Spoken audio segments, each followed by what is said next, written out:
Seneza mwese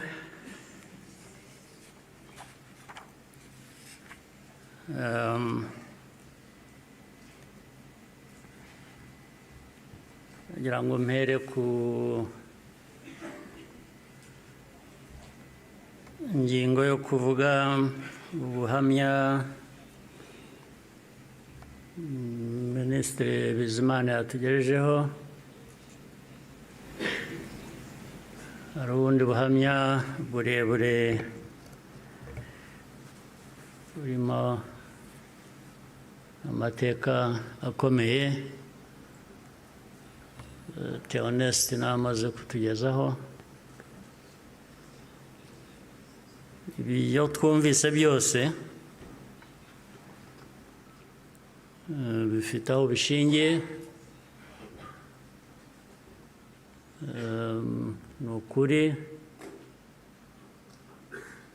abafite uko babihakana cyangwa babihakanya ngira ngo bafite akazi gakomeye kugira ngo uhindure amateka nk'ayo y'abantu nk'abandi uyagire uko ushaka, yaba mu gihugu hano byaba hanze, cyane cyane bakunze guhindura aya mateka yacu ku mpamvu zitandukanye.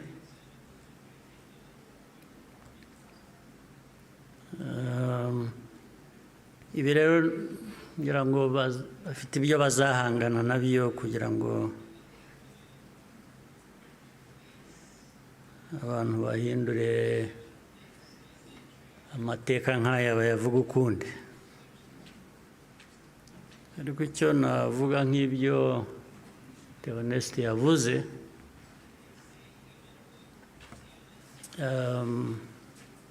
ibihe byo birahinduka, ibihe byarahindutse.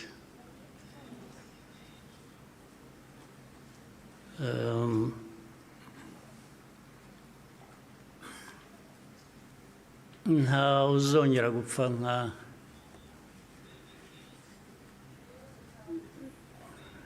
nk'uko Theoneste yabivugaga n'abapfuye, cyangwa nawe uko yapfuye. Buriya yarapfuye, kuba ariho ni nko kuzuka, ariko nta wakongera gupfa kuriya. Impamvu kandi mu zindi nyinshi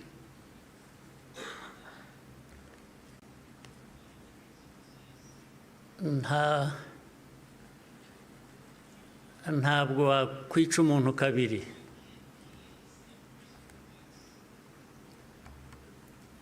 Ubigerageje azakwica mbere yo kumwica. Ubwo turi aha mutureba, bamwe bajya bashinyagura bavugira hanze.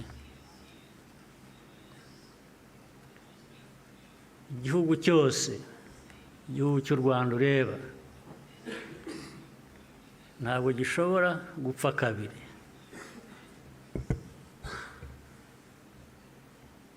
Mbere y'uko wakwica u Rwanda azakwica. Ntabwo wakwica abantu kabiri, ntibibaho. Tureba aha ntabwo twapfa kabiri. Ari twe bakuru, ari abana bacu, ntawe uzabica kabiri, ntibishoboka, ntabwo byakunda.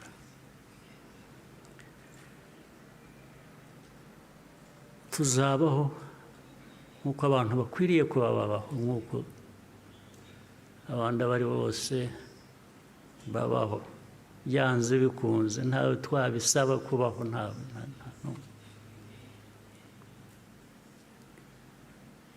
Uko mbivuze uku, hari ababyumva ukundi cyangwa hari abazabisubiramo ukundi, ariko uko mbivuze ni uko nguko aba ariko mu gutwara.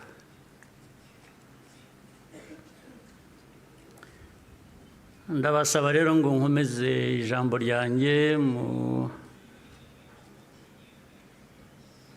rurimi abashyitsi bamwe hano bumva batagombye kubasemurira,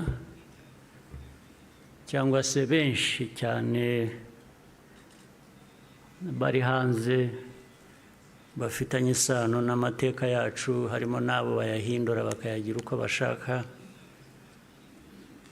Ndagira ngo mvuge mu rurimi bashobora kumva ntawe basemuriye. Muranyihanganira.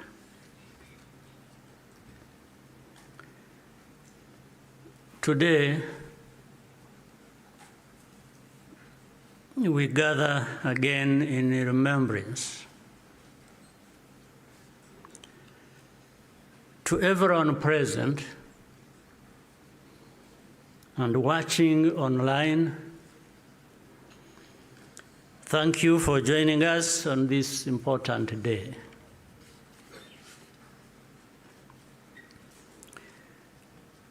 We deeply appreciate the friends who join us every year in person or in spirit without fail. I thank the survivor who has just spoken. These testimonies keep memory alive for all of us and for those who will follow us. Kwibuka carries profound meaning for our nation.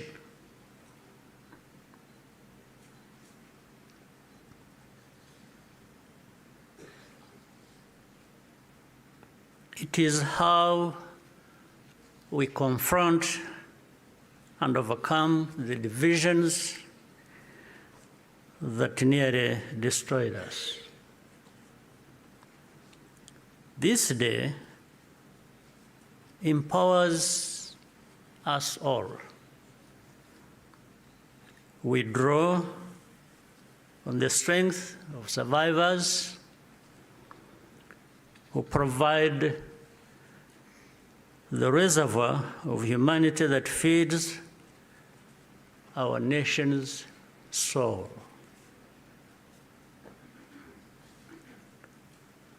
To all survivors, know that you are not alone. We stand with you always. Everything we have achieved was only possible because all Rwandans decided to join hands in a common purpose. We honor the role played by every Rwandan in our country's rebirth. The reality of the genocide is clear for all to see. The ringleaders were convicted in international courts with rigorous evidence. The Gacaca process documented the course of the genocide in every single village and neighborhood in Rwanda. Over 50 million handwritten pages were produced during the 10 years of Gacaca. Right here, where we are standing, 250,000 victims of the genocide are laid to rest. And in 2018, the United Nations General Assembly adopted a resolution that called the genocide against the Tutsi by its proper name, with the support of every member state but one.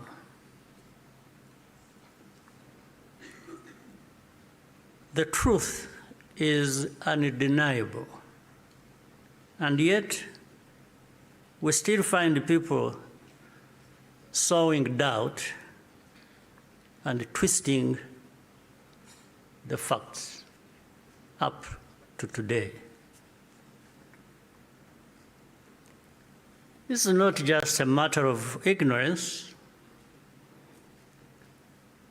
but something much deeper. It means that the risk of seeing history repeat itself is a constant danger. If we allow ourselves and our friends to become indifferent. Genocide denial begins long before the genocide itself is committed. There is a pattern of looking away from the warning signs or taking them lightly. Hate speech turns into hate acts, dismissed as expressions of popular discontent. Behavior that should be immediately condemned is rationalized and minimized. The preparations are masked by narratives of popular grievance and fear. In the process, a moral equivalence is created between the targets of the genocide and the planners of it. All of these elements were present in our own story. There are some who pretend that the genocide against the Tutsi was a spontaneous event. That's not true. It was carefully prepared and carried out in plain sight.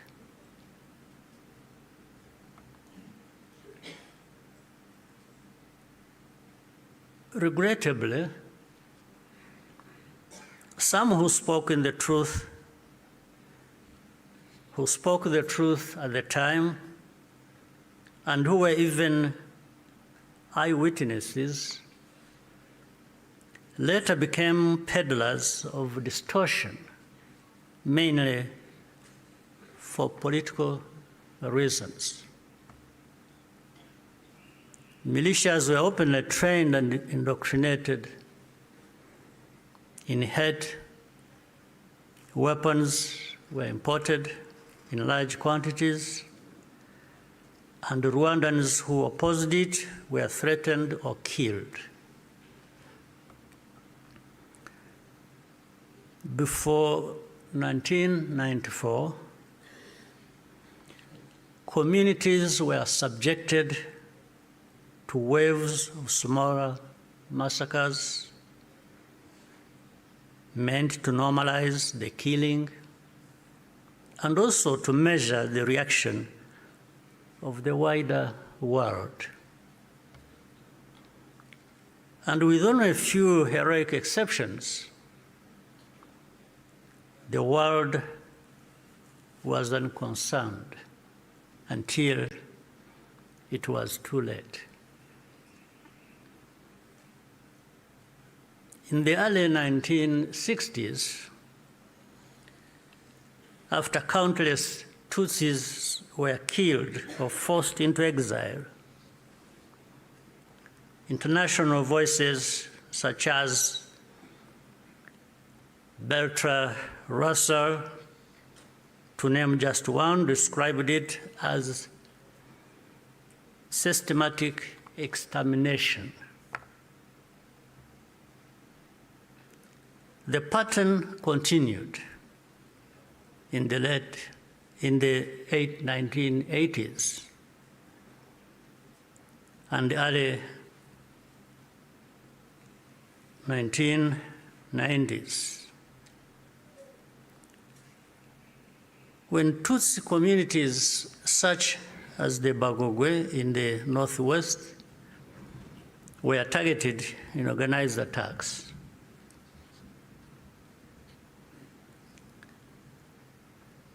in 1993,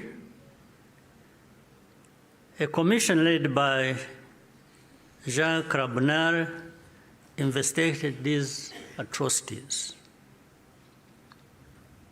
After documenting mass graves and the involvement of state authorities, they concluded that a genocide was being prepared. In the same year, the UN Special Rapporteur,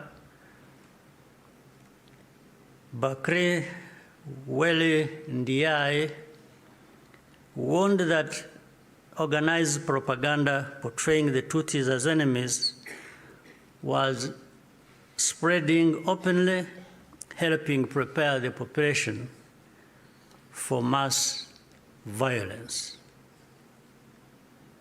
In January 1994, the command of the United Nations mission in Rwanda sent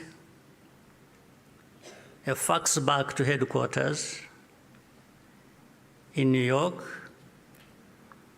with detailed intelligence that Interahamwe were stockpiling weapons and compiling lists of Tutsis to be killed.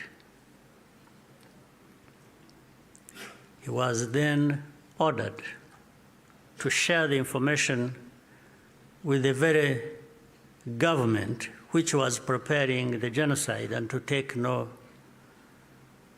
further action.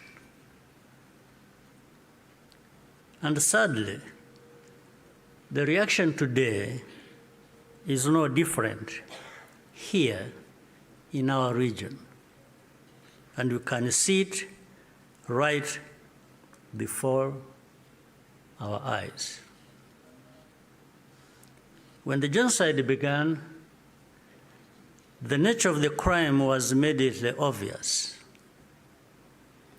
All Tutsi were targeted because of their identity. Nowhere was safe, including churches and schools. That horrific reality only underscores the humanity and the courage of the Rwandans who took risk to provide hiding places for their fellow citizens. The reaction of the international community was to evacuate foreigners and withdraw most peacekeepers. At Eto, Kichikiro, when the peacekeepers withdrew, thousands of desperate Tutsi were left to die. Such scenes were repeated across the country. If these forces had instead been supported to protect Rwandans, the killers could have been deterred and many people would still be alive. The lives saved by the United Nations peacekeepers who were allowed to remain makes clear how much more could have been done with political will. Even as the killings accelerated, the language used to describe what was happening itself became a matter of calculation. Genocide is defined in international law precisely to create an obligation to act. To witness such a crime and deliberately refuse to use the term is, in effect, genocide denial, perhaps even a form of aiding and abetting. The technology existed to disrupt the radio broadcasts that directed the killings. The planes capable of jamming those signals were available. Officials even calculated the hourly cost of the mission. In the end, the operation was deemed to be too expensive and potentially also a violation of Rwanda's sovereignty. So the cost was more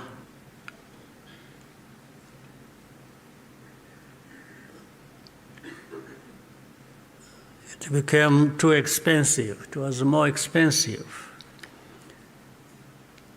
especially when in their minds, those lives are really worthless. So our lives were worth nothing. That's fine. For Rwandans, the lessons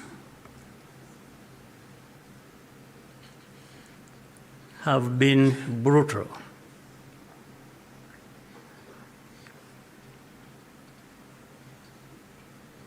And those lessons have not been forgotten. If our lives do not happen to align with someone else's interests, they are not worth saving. That's fine. And so it had to be the Rwandan Patriotic Army that led the campaign against the genocide and ended it. Our deepest source of grief was always that we could not arrive earlier.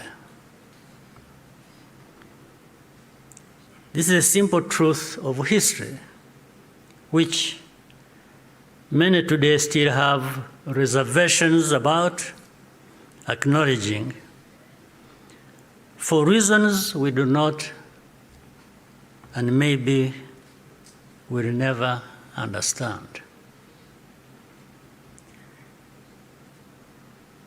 The culture and character of today's Rwanda Defense Forces, RDF, was forged in those dramatic moments. It guides the conduct of our forces who serve abroad excuse me, in peace-building missions, earning universal respect. Indeed, no sanctions or insult from outside can ever tarnish the honor and integrity of Rwanda's defense and security forces, who are among the finest that can be found anywhere.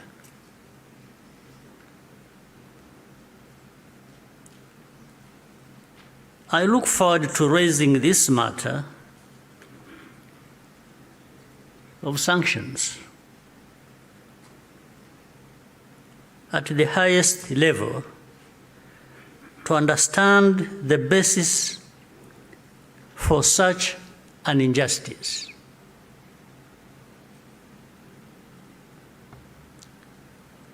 Rwandans understand the cost of tolerating extremism, and our central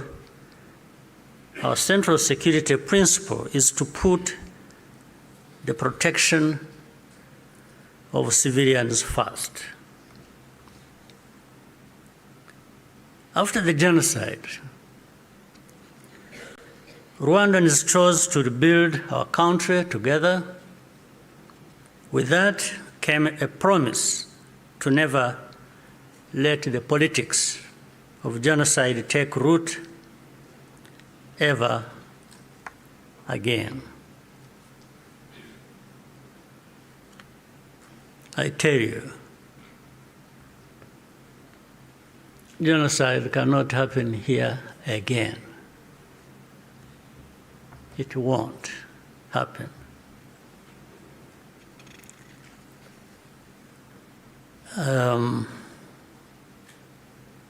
Even with those noises you hear in the region of people gathering from Europe, from wherever, and meeting in Kinshasa and bringing the son of Habyarimana and relatives and others from wherever and gathering. All of that is just noise. It cannot amount to anything that will happen here of that kind again. It cannot happen. And I'm saying this not just as a person. And I'm just saying it because I know every Rwandan, young and old, is as determined and is saying so, like I'm saying now to you.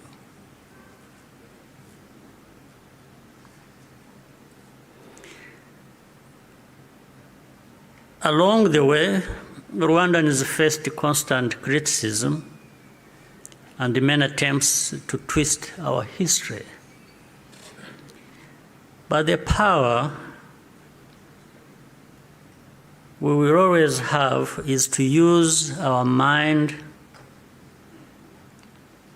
to see the truth, and our voices to speak up when something is not right. You can never silence us in whatever form. We must be clear about the dangers that remain. When the genocidal government collapsed in July 1994, the soldiers and the militia fled across the border into DRC, forcing millions of civilians along with them. Inside the camps, they organized into what is now known as FDLR and launched a sustained cross-border insurgency against Rwanda, claiming tens of thousands more lives. This was the period known as the Abacengezi insurgency, and the western border was only fully secured by the end of the 1990s through the combined efforts of our army and the brave residents of those areas. And since then, our defensive measures have been aimed at ensuring that such attacks can never again be made across our borders. This is not a problem that should be left to Rwanda alone. Doing so only rewards those behind the threats, while Rwanda is penalized for standing up for itself. Imagine a farmer whose field catches fire. At first, the flames are small. A few neighbors think it does not concern them. Others say the wind will change and the fire will die out on its own. So they watch and wait. But the wind does not change. Meanwhile, a pyromaniac is secretly adding fuel to the fire. So the fire spreads from one field to another, and then into the forest and the towns and beyond. Only then do people run with the buckets of water and call for the establishment of a fire department. Africans, more than most, should understand that the danger of moral passivity in the face of hatred and violent extremism.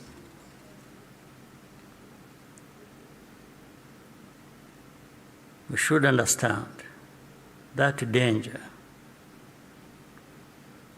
especially in the face of hatred and violent extremism. Africans, more than most, we must be reminded by all this history. Today, our continent accounts for the majority of the world's active conflicts. In 1994, Africa's collective institutions also failed to respond. I say this because the call for African sovereignty, legitimate and necessary as it is, must also mean that African institutions act decisively when Africans are at risk. Bad actors must not be allowed to hide behind the principle of sovereignty, to evade responsibility for abuses or deny citizens their rights. We cannot afford to repeat the mistakes of the past. Genocide ideology is still spreading in our region. Left unchecked, it has the power to take us all backwards again. There are those who claim that Rwanda exaggerates,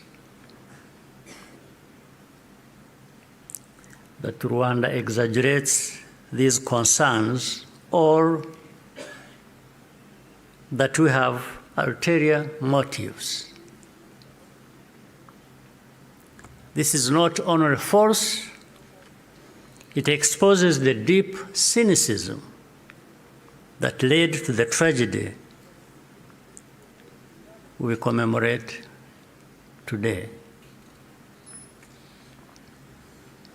What sustains Rwanda today is the unity of Rwandans and the convictions that, like all people, we have the right to live in safety and dignity and at peace with all our neighbors. What we ask is for partners to join with us to fight extremism, rather than punishing Rwanda for defending itself. We owe future generations of Rwandans more than survival. They deserve to inherit a secure, united, and bold country and an integrated and confident Africa. We invite you to stand with us in remembrance and also in action. I thank you for your patience and kind attention. Murakoze cyane.